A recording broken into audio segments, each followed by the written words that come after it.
Hey everyone, this is acyuta-bhava from Nightlight Astrology. Happy Monday, everybody. Today we're going to start the week by looking at Venus's upcoming trine to Jupiter. Venus is in the sign of Leo and making a trine to Jupiter in Aries. This is a very powerful and benefic aspect, probably one of the most powerful and positive transits of the month. And so that is what we're going to look at today. Before we do that, don't forget to like and subscribe, share your comments, click the notification bell for update. When you leave a comment and you like, it helps the channel to grow. If you are not subscribed already, please do and get some notifications when you click on that notification bell. You can always find a transcript of my daily talk on the website, nightlightastrology.com. Now, I am super excited to also announce today that I have 2 new classes that are now open for registration. My wife Ashley and I will be leading a class called Roots and Spheres, and it is a 2023 moon circle. It begins on January 19th, 2023, and we're doing a pre-registration sale starting today that will last all the way up until September 12th. So if you go to my website, nightlightastrology.com, let me put that up there so you can see. Go to nightlightastrology.com, go to the courses tab and scroll down and you'll see Roots and Spheres. If you click on it, you will see the course page, and everything that you need to know about the course is listed there. We meet there are 12 new moon gatherings and 12 full moon gatherings over the course of 2023. And during those 12 months and lunar cycles, we're going to be studying the astrology of the month. And we're also going to be dieting 12 different plants for each lunar cycle of the month.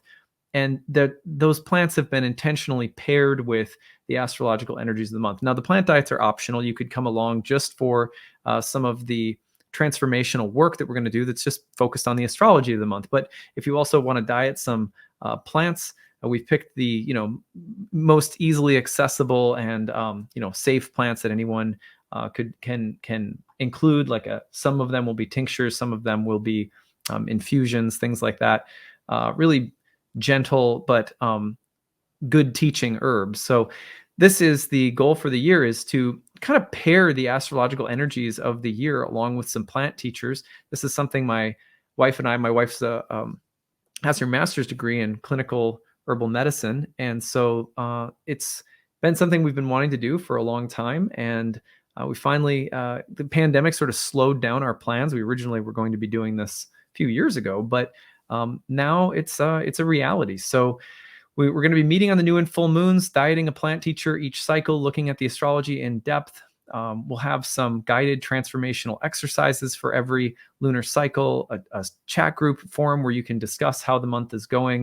And we'll be doing, this is much more of an experiential way to get into the astrology of the year ahead, which for many people who are looking for personal healing and growth, maybe is more appropriate than, say, taking a class if you're not interested in studying astrology, but you still want to have a deeper experience. So I think that this will be good for a lot of people.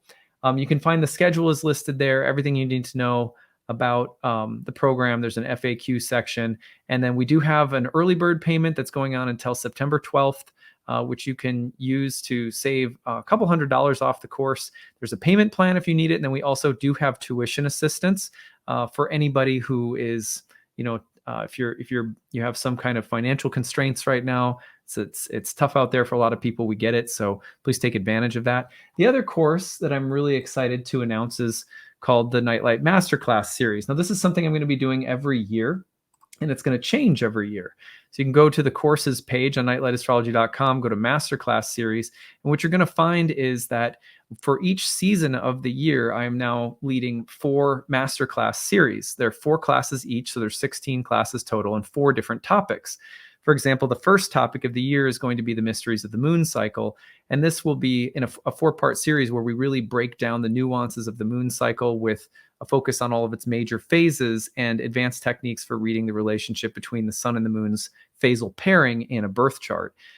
This is something that a lot of my students ask for. Now, these classes are going to be better for people who already have a background in astrology, specifically Hellenistic astrology, ideally people who are enrolled in one of my programs already.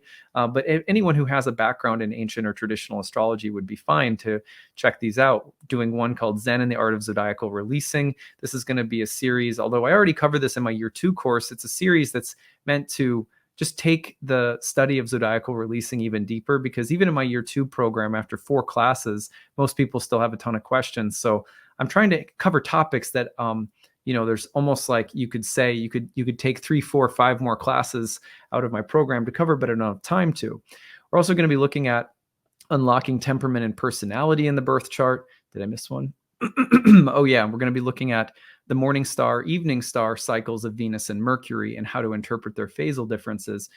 All of these are, the dates are all listed for you. You can take one of them. You can do like one off if you want to, but you'll save the most if you sign up for all 4. There's a monthly payment plan if you need it. You can buy just one if you want to do just one of them, or you could go back to the page and purchase again if you wanted to do just 2 of them or something like that. And there is tuition assistance again for those who are in need of that. So we're really excited to welcome people into that new course. Don't forget that the sale of these pre-registration sale lasts until September 12th. So you have from now until September 12th. Roots and Spheres begins January 19th, 2023, and the Masterclass series begins February 17th, 2023. If for some reason you're not able to join with the pre-registration sale that we're having this for the next 4 weeks, I will probably, although I'm not 100%, but I will probably rerun a discounted version of those classes through my Kickstarter, because I do that for all of my classes in my Kickstarter every year. So, but I hope to see some of you in those upcoming programs, especially Roots and Spheres. Ashley's going to be coming in this week, and we're going to be talking about herbs to pair with the very long transit of Mars and Gemini. And so those of you who have not met her, so to speak, on my YouTube channel and gotten to know her work, you'll get to do that this week as well. And we'll talk a little bit more about the program, so you can ask questions if you have them after hearing us talk a little bit more about it. All right. Well, all of that being said, really excited to get into Venus's trine to Jupiter this week. Let's put up the real-time clock and take a look at it. Okay, so first things first, here at the beginning of the week, we can see Venus in the sign of Leo, and we've got Jupiter in Aries. Now, as the week goes on, we're already by tomorrow, Tuesday, we are within that engagement range. In fact, later today, we will be. That's within 3 degrees.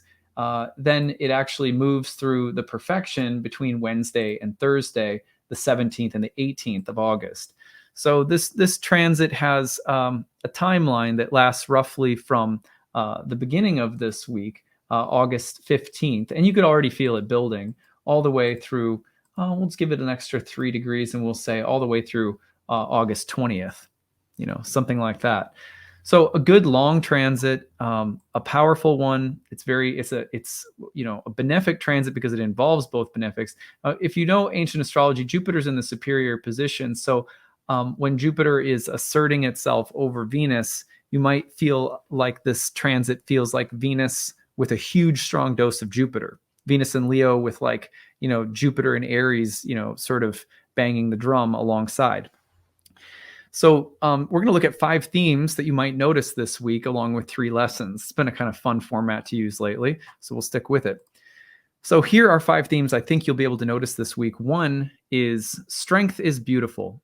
Now, this may, for some people, it could easily rub you the wrong way when you hear the phrase strength is beautiful. It's like, well, you don't have, there's a lot of things that are beautiful, and you don't have to be strong to be beautiful. Whatever strong might mean, physically strong or whatever. But this is a transit with Jupiter, muscular Jupiter in Aries, right? Mars's sign, a fire sign, very masculine yang sign, connecting with Venus and Leo. Again, the sun sign, a fire sign. These places by triplicity are the daytime and nighttime belong to Sun and Jupiter. So very fiery and bold and big. And so there's a way in which when Venus gets into the trine with Jupiter and the bloody war sign of the ram, that strength becomes attractive. Now, strength could strength of character, strength of integrity, strength of conviction, muscular strength, strength as in ability, something that makes you stand out and look stronger or sort of more masterful than the rest, but usually with an aura of almost like a muscular aura. By that, I mean when you see see that person running outside or whatever, and you're just like, gosh, look, they just look like a gazelle, you know. And this is, or you know, it's like this. This is the week where athleisure wear. You go to the store and you end up purchasing a bunch of, you know, stretchy pants that you wear to the gym occasionally, but you wear to the grocery store more often. Athleisure wear. So strength is beautiful. Fitness, strength, even machismo. Not that machismo is particularly attractive, you know, but this is a week where you could see a little bit more of that, like, you know, kind of big, bold, muscular, like muscle cars. Like a beautiful classic muscle car is very Venus and Leo, trine Jupiter and Aries. Hope that's making sense. Now, I'm not saying that you necessarily have to celebrate these things or be attracted to these things yourself. I'm just saying you may notice this around you or sort of in the air this week. Strength and beauty. The other thing that could go along with this would be pride and beauty, things that are like bold and beautiful. You know what I think of when I think of strength is beautiful also, which is going to come down. I guess I could bring this in on my third theme for today as well. Maybe I will, but the strength is beautiful thing reminds me of God, now I'm going to forget. It was a Marvel movie. No, it was Wakanda. Have you guys seen Black Panther? So in Wakanda, it's like Marvel heroes. So they all look like ripped, right? They're all, you know how Marvel movies are. Everyone looks like, you know, inhumanly strong or whatever. But there's a sense of like pride and dignity and beauty. It's not an arrogant pride. It's dignified. You know what I mean? So another thing that you could think about, and I think of that also because that's such a Leonic movie. Like I wouldn't be surprised if, didn't the star of that movie die too? I forget what his name was, but I think he died of like cancer or something. Anyway, I wouldn't be surprised to see some strong Leo placements in some of the main stars of it. If anyone wants to look it up and see if there's Leo energy in some of the stars of that movie. The other thing that comes to my mind is well, anything that you take pride in. It could be family, it could be an accomplishment, it could be I don't know, like right now, this is so silly, but like I think I told you guys over the summer, I got a Jeep. And my wife let me get one because I was able to find a hybrid Jeep. So it's like, you know, better on the environment. She was like, not having it, you know, if it was going to be like a gas guzzling, terrible thing. And I really wasn't either, but I was a little bit more tempted and she was a little bit more like, no, you know, like be ethical. And I was like, but it's a Jeep. So anyway, but I take this pride in my Jeep. That's kind of silly, you know. It's just I just love it. I just take pride in. If you have a guitar, like you can see my guitar in the background. I think you can see it. Can you see it? There you can see it. You know, when you change the strings and you kind of polish it once, and it's like things that you love and you care for, and they make you feel strong because you care for them and because you love them. There's this kind of strength and bold, beautiful feeling. So the things that you take pride in that make you feel strong, it's very Venus and Leo, trine Jupiter and Aries. Another thing that I think you could look at would be because Leo tends to be like pack oriented, like the pride, what am I saying? Yeah, pride. Isn't that what they call like a group of lions, like a pride of like a pack of lions is called a pride, isn't it? So if you think of it, it's also about not just personal pride or egoic pride, but the people that you take pride in or with. For example, you know, if I think when I was living in New York City, I lived in Brooklyn, and I believe there was a day, and I might mess this up. So my apologies to anybody who's from Brooklyn and knows what I'm talking about and I mess it up. But I believe it was like a Puerto Rican Pride Day. And it was a big parade that like went through Brooklyn, and at least where I was living in Brooklyn. And from the art and the color and there was just such a healthy pride and like we're Puerto Rican, this is who we are. And I'm pretty sure it was Puerto Rican. If I'm messing that up and it was another country, there's probably several different days like that anyway, because I feel like New York City is like that. Like New York City is like every place in the world in one place. It's the most, I just loved it. If it weren't for having family, I feel like it's really hard to raise a family in New York City. That's just my own take. I feel like it'd be very overwhelming. Props to people who do it. I know lots of people grow up there, but like to me, it was such a beautiful city. I don't think I could raise a family there, but I often think about going back just because you could walk from one place to another and be in a totally different universe, people speaking different languages, different cuisine, like different culture, amazing. But there's wherever you go, when you feel that sense of this culture makes me strong and proud and beautiful, that my pride, as in the group I belong to and the pride we take in it, something like that. So that would be all of this would be, you could see it in the air this week. Now that could verge on like territorial to like you could see a heightened sense of like getting territorial about who's in your group or who's not. This is what I take pride in. This is what I'm identified with as a group, and and if you're not a part of that, like I'm, it's hard to see Leo. Like Leo is usually not a sign that's like actively being aggressive toward people. It kind of cares too much about being liked to do that a lot of the time. But I could see there being like pride boundaries that are being drawn, if that makes sense. So, okay, number 2, arrogance posing as strength.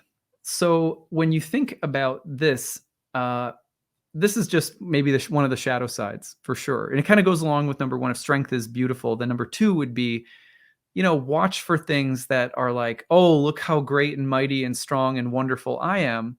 And, a lot of the times there's an overcompensation that goes on with the Venus-Jupiter connection like this, and fire signs, Jupiter and Aries. It's like, let me posture or pose like I'm great or strong or mighty or beautiful or whatever.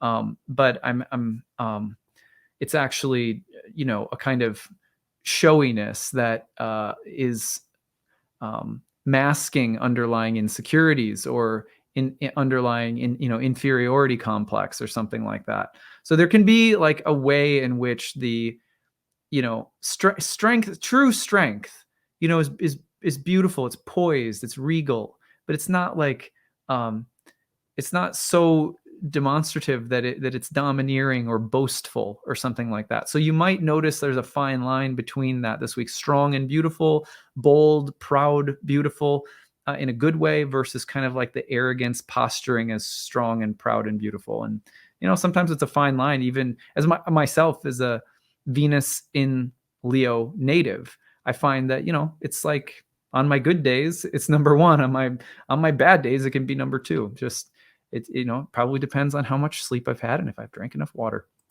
All right. Well, number 3, trophies and tokens. Now, I think that it's really interesting to look at etymologies. You guys know I love to do this. So we're going to look at the etymology for the word trophy and for token, which I think you guys will appreciate. Trophy, an overwhelming victory, a spoil or prize of war, a sign of victory, a monument. Originally tropeum, from Greek tropeion, monument of an enemy's defeat. So, it's weird because like when I was a kid, I think I was on the brink of like participation trophy era or culture, whatever we want to call it, where it's like everybody gets a trophy. But I was sort of on the edge of that. There was a little bit of that, but not as much as I think there probably is now or ended up being or something. Well, you don't necessarily think of like, oh, look at these, like a trophy case or something, displaying all of your victories, which inherently means every single one of them means I defeated someone. Like, I mean, for the most part, that's what trophies point to, right? Is I did better than everyone else, or I did better than most everyone else. Maybe you got a second place trophy or something. So they're marks of greatness, but it's also interesting that a mark of greatness in a trophy, which is like beautiful, glowing, golden, something to take pride in, a mark of strength, but it also has within it the sense of someone or something that I defeated. And it's sort of the subtle, quiet part about trophies, whether they are psychic trophies or mental or emotional trophies or, trophies literally somewhere in your house. So I think a lot about this week as a week to look at, trophies. And now I'm not someone who thinks trophies and defeating other people is, as long as there's, a sense of sportsmanship, I suppose, and that, and so forth, it is necessarily a bad thing, right? I mean, it's like, as long as there's not a a sense of I crush my enemies, like I'm better than everyone else or whatever. Like there are things in life, like I will tell you right now, there are trophies also that don't necessarily have to do with like having been better than anyone else. They're just personal trophies of things we've accomplished. And maybe we had to endure something. For example, I have, I don't think I have it here. No, it's in my other room, but I have a picture of a blue morpho butterfly and a little piece of ayahuasca vine. And that's like a little trophy for me in terms of things that I survived, like ayahuasca ceremonies. And it is a mark or a token as well, you could say. But it is a kind of trophy, a mark of accomplishment. You could be receiving one this week, mentally, emotionally, or even physically. Or you could be noticing that there are certain trophies you have, and maybe they're not so healthy to keep around all the time. Maybe we don't always need a reminder of something we did or something that we've accomplished or someone we beat or, we're better than. So it's an interesting week to think about emblems or markers of greatness and what's implied within them. Also, token. So let's look at the word token, which is also a very interesting word with an interesting etymology. A token would be a sign, symbol, or evidence. And I think it's interesting that in the Old Norse, there's actually the sense of a token being an omen or a reference to the zodiac. Let's see. If you go all the way back to some of the German etymological connections, you get the idea of a token as something that shows or pronounces solemnly. Now let's look at the word solemn. I thought you guys might appreciate this. Performed with due religious ceremony or reverence, sacred or devoted to religious observances, also of a vow, made under religious binding. Yeah, so if you think about the idea of tokens, they come in as something, an emblem of something that we're saying or speaking. And probably with Venus and Jupiter, a token this week would be about something that we find to be beautiful, valuable, strong, that gives us pride, that is a sign or mark or a trophy of some kind. But a token has the sense of like if you've ever gone to a shop and you see something and you go, that is a symbol that I want on my shelf, right? I was actually looking up there's interesting etymological connections to the word totem from the Ojibwe people. I think it's Ojibwe.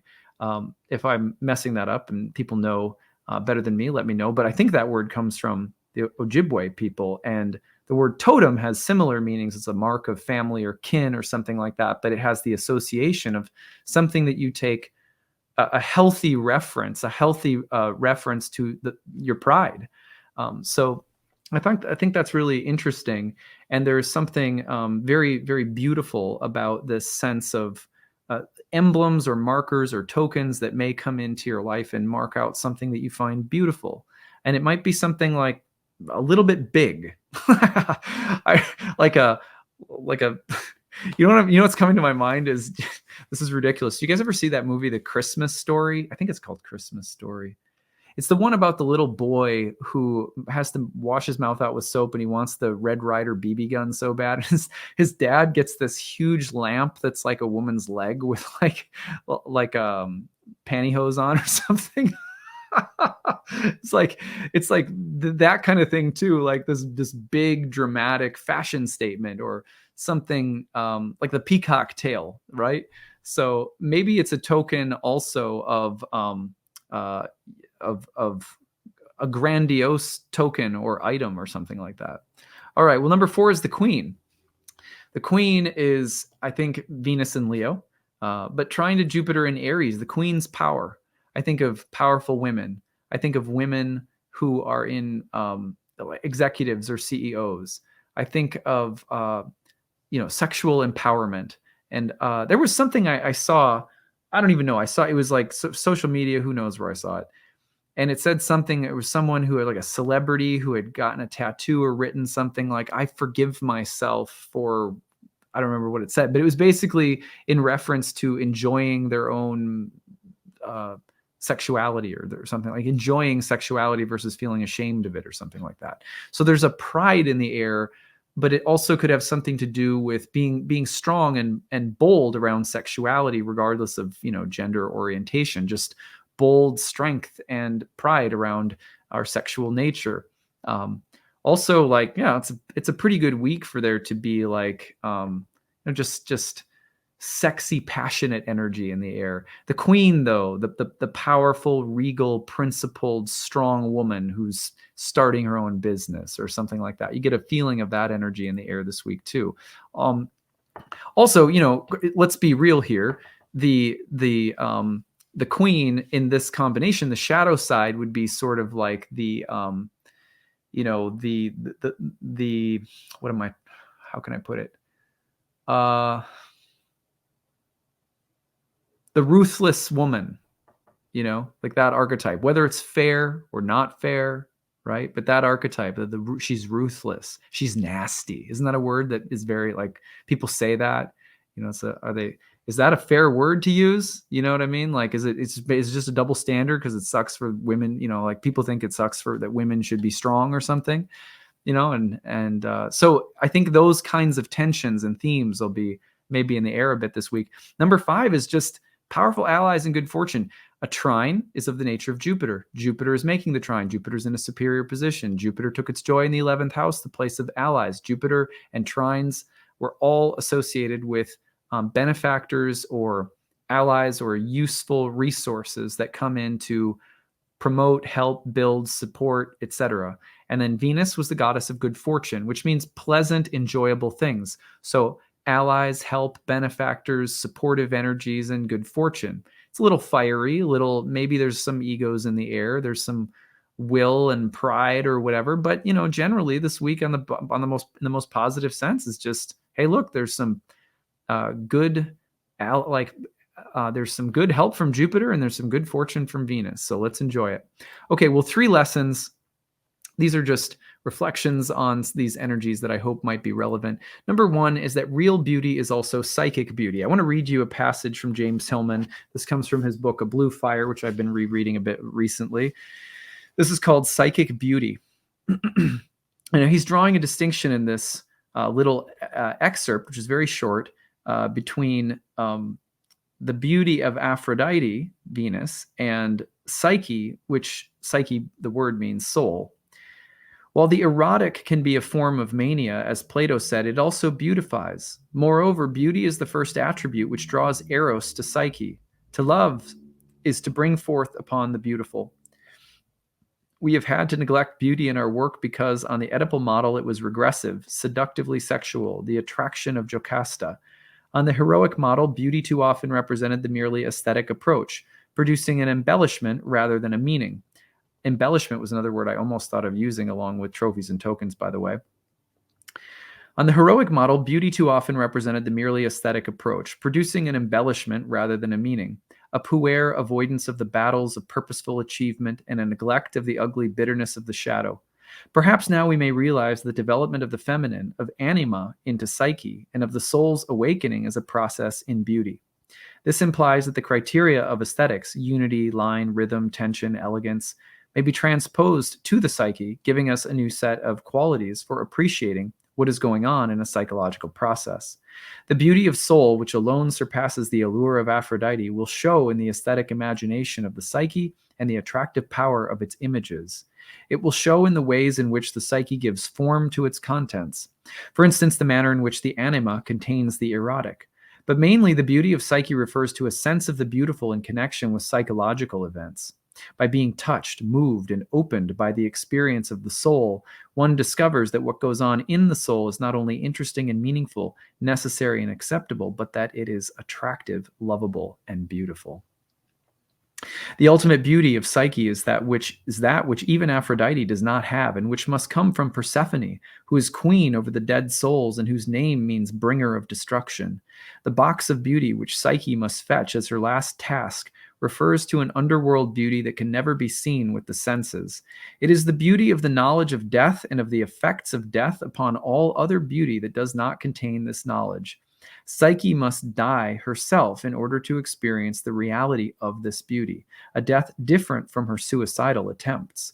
This would be the ultimate task of soul making and its beauty, the incorporation of destruction into the flesh and skin, embalmed in life, the visible transfigured by the invisibility of Hades' kingdom, anointing the psyche by the killing experience of its personal mortality. The Platonic upward movement toward aestheticism is tempered by the beauty of Persephone. Destruction, death, and Hades are not left out. Moreover, Aphrodite does not always have access to this kind of beauty. She can acquire it only through Psyche, that would be the soul. For the soul mediates the beauty of the invisible inner world to the world of outer forms.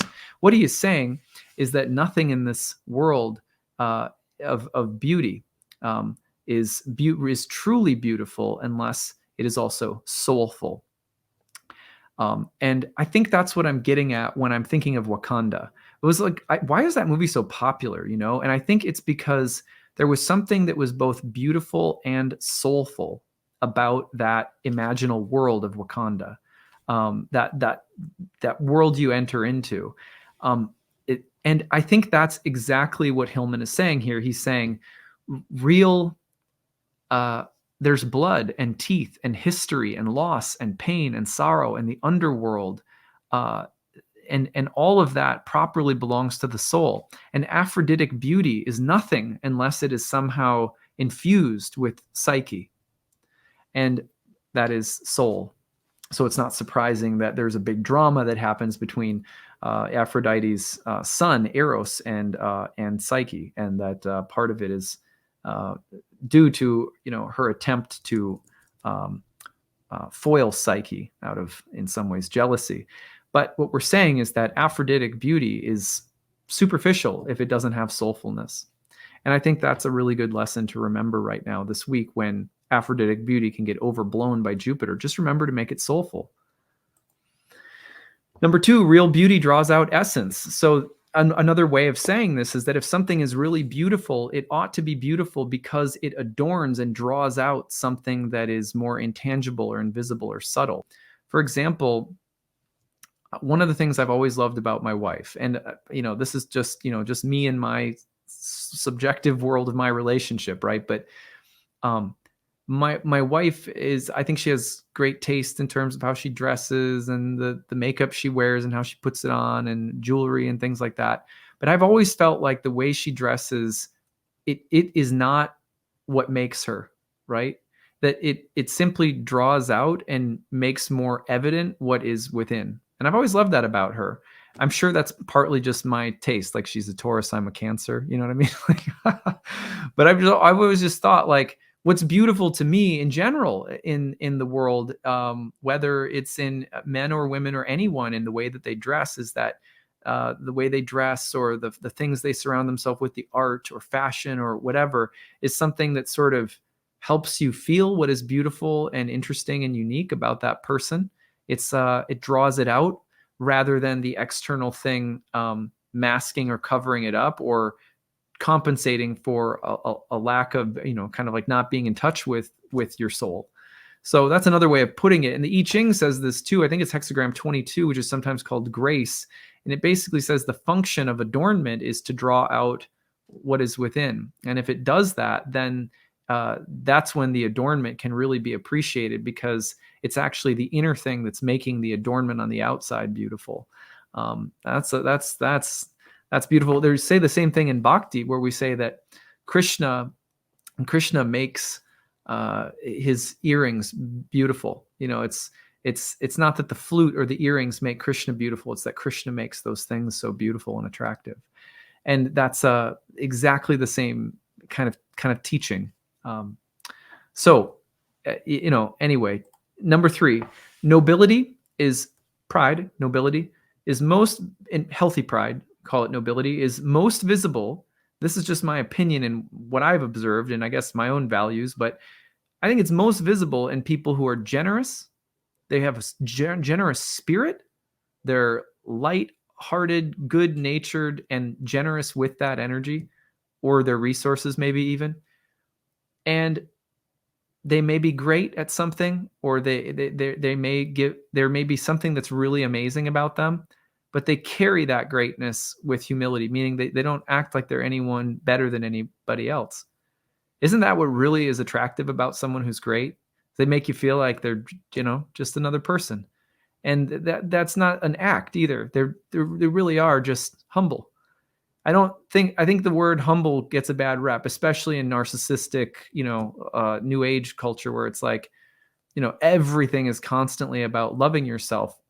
And don't get me wrong. I think, self-love, to me begins with, not what you say or think about yourself, but what you do for yourself in terms of taking care of your spirit, your soul, your body.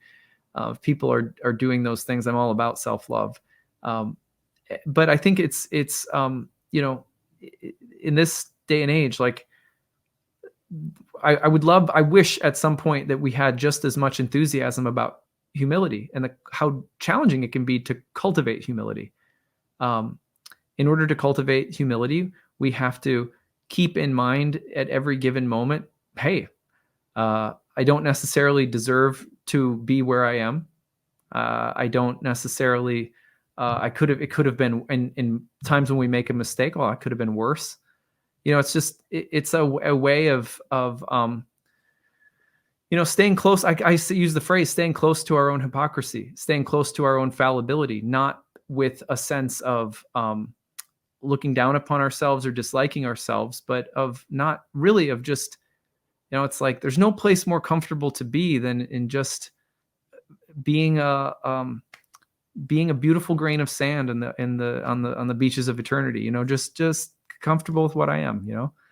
So anyway, I think humility it's tricky to talk about how to cultivate humility. You know what I mean? Without it sounding like an ought or a should or a command, and as soon as that energy comes in around humility, then it gets into power dynamics. And as soon as power dynamics are at play, people always revert back to, be awesome, be better than everyone else, or pump yourself up or something like that. It's a tricky transit this week when it comes to like pride, beauty, strength. They're all there. So I think it has to be mentioned, that something about humility has to be mentioned. Not that I know so much about it, but nobility, again, is most visible to me in people who are generous, and whatever greatness they have of a character or something they're good at, they're like a common person. And that's what is so special about them. That's what makes me admire people like that so deeply, so intensely, because they carry it without getting stuck on themselves. There's something really beautiful and attractive about that. Okay, well, that's what I've got for today. I hope you guys find this useful. I would love to see you guys in my upcoming classes. Don't forget, you can now register for the 2023 Moon Circle Roots and Spheres class that starts in January. Sale lasts until September 12th. The Masterclass series you can also sign up for. Be sure to check those out at nightlightastrology.com. And before you go, don't forget to like and subscribe, share a comment in the comment section. All of that helps the channel to grow. All right. Thanks a lot, everyone. See you soon. Bye.